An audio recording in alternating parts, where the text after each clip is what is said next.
வணக்கம்.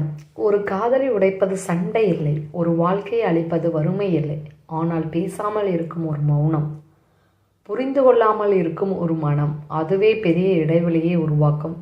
ஆதி சசி காதலும் அப்படித்தான் நடந்தது.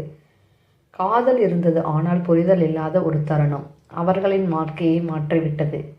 என்ன நடந்தது? அவர்களின் காதலை காப்பாற்றியது என்ன? வாங்க ஸ்டோரிக்குள்ளே போவோம். ஆதி அமைதியான பையன், பொறுப்புணர்வு அதிகம் கொண்டவன். சசி உணர்ச்சி வசப்படுபவள், சீக்கிரம் கோபப்படுபவள், ஆனால் மனசு பொண்ணு மாதிரி. இருவரும் ஒருவரை ஒருவர் மிகவும் காதலித்தார்கள். ஆனால் அவர்கள் வாழ்க்கையில் ஒரு குறை இருந்தது, புரிதல் குறைவு.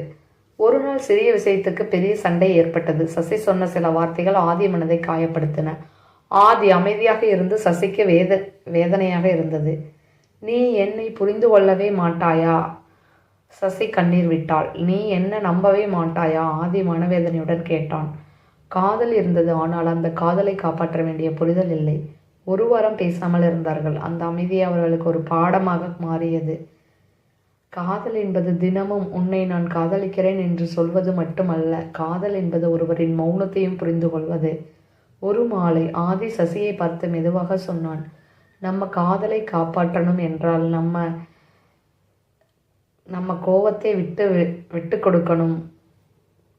சசி கண்ணீர் மல்க சிரித்தாள். காதலும் வாழ்க்கையும் காப்பாற்றப்படுவது புரிதலில்தான் என்றாள். அன்று முதல் அவர்கள் வாக்குறுதி எடுத்தனர். சண்டை வந்தாலும் பேசுவோம், கோபம் வந்தாலும் புரிந்து கொள்வோம். காதலை விட எதையும் பெரிதாக நினைக்க மாட்டோம். ஏனெனில் காதலும் வாழ்க்கையும் காப்பாற்றப்படுவது புரிதல்தான் என்று புரிந்து கொண்டனர். இந்த ஸ்டோரி பிடிச்சிருந்தா லைக் பண்ணுங்கள், சப்ஸ்கிரைப் பண்ணுங்கள், உங்கள் ஃப்ரெண்ட்ஸ்க்கும் ஃபார்வர்ட் பண்ணுங்கள். தேங்க்யூ.